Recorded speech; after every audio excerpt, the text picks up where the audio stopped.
All right, my intrepid learners. Today we're going to get started with a course that I'm really excited about. It's about global health. And when we're talking about health, one of the most important things we might need to do is think about what it actually means. It's a word that we say a lot. We use the word healthy all the time. You hear it all the time. People are always talking about it. But what does it actually mean? And it actually really became clear to me when I was getting ready for this lesson. I was sitting and talking to my roommates about it, who are both studying medicine, and I told them what I was doing, and they're like, "Well, that's actually pretty hard, isn't it?" And they're right, because it is really hard to define what a healthy person is and what a not so healthy person is. And traditionally, that sort of hard question has been asked with a sort of dichotomy. A dichotomy is when you have two things, and you have like healthy on one side and dead on the other side in this case. Um, and so people have always kind of said, well, this person's like over here, or maybe this person's over here, whatever the case. And that kind of gets a little bit at what health is. I mean, it's kind of describing it, but it's not quite exact enough. So how about we kind of maybe take a look at what maybe is a better way to think about this. So to do that, let's draw our person here. We're going to draw a blue person. There we go. And this blue person has a mind, has a body. And I think the best description that I've found of what a healthy person is, or the simplest, is the person who is free from illness, free from injury, and free from pain. So in both mind and body, they are free from illness, injury, and pain. Means they've got a, good thing going. Life is treating them well, and their body feels good. It's doing everything it needs to do, and their mind is doing the same thing.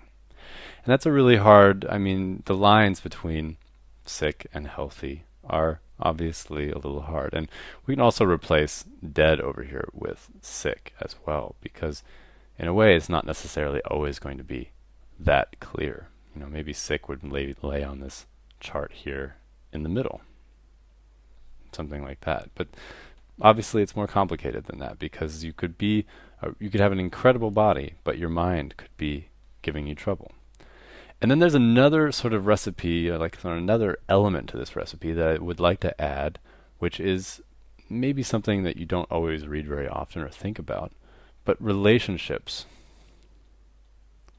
are also really important. And they're very connected, obviously, with the mind. How your relationships are going often has to do with your mind.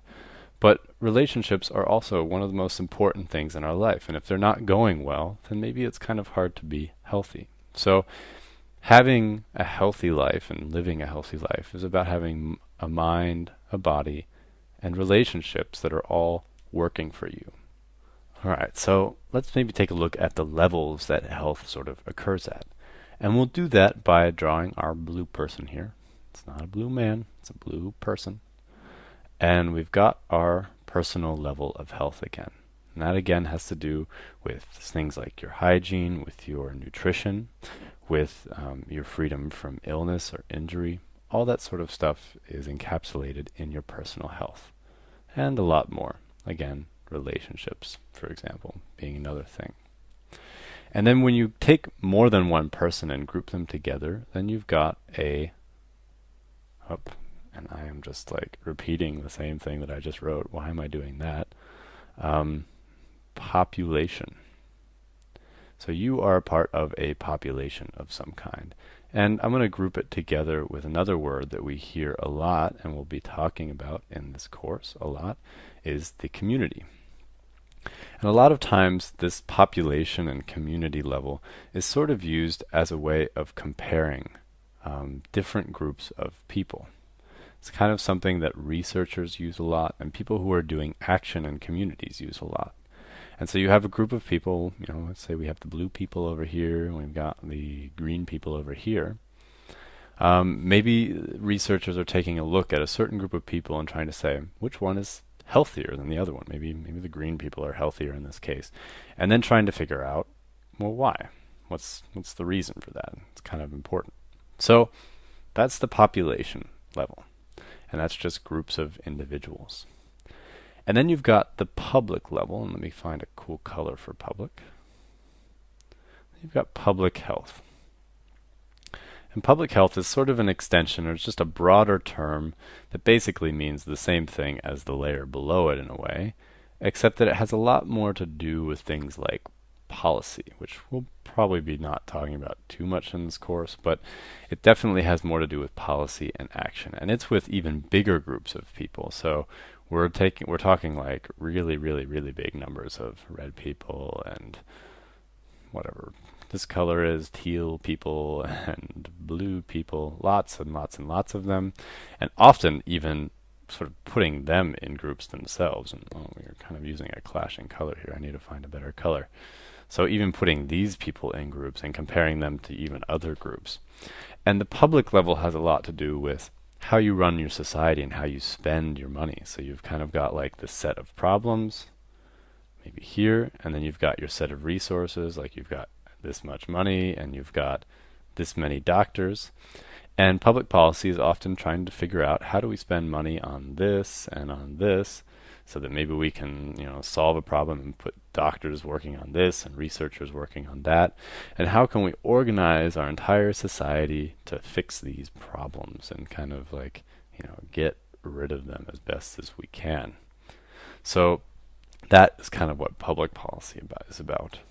And then global health, which we're talking about in this course. Really important to understand what global health means. And global health, for the purposes of sort of what we're talking about in this class, it's just basically sort of encapsulating all of this. And it's looking at each one of these levels in different places around the world and trying to understand the problems and the solutions that work best. And global health takes a look at everything. It takes a look at everything all the way down to the personal level. Also looks at community and public health. And actually, global health is in many ways like public health, but sort of on a much bigger scale. Public health is often a country. Global health is for the whole world. And so when we're talking about global health, we'll be talking about big epidemics. We'll be talking about then the solutions that you have for those epidemics. And we'll be talking about huge populations of people, big groups of people that we'll be comparing against other big groups of people and trying to find solutions that will make everybody healthy. Because in the end, global health is really all about making a world in which everyone has the health that they need to be successful and happy. And we're going to be talking about all of these different levels in the course, all sort of through the lens, I guess you could say, of global health. And we're going to start right here in this lesson and move all the way through tons of other stuff. I hope that you enjoy it and that you come on back to allversity.org.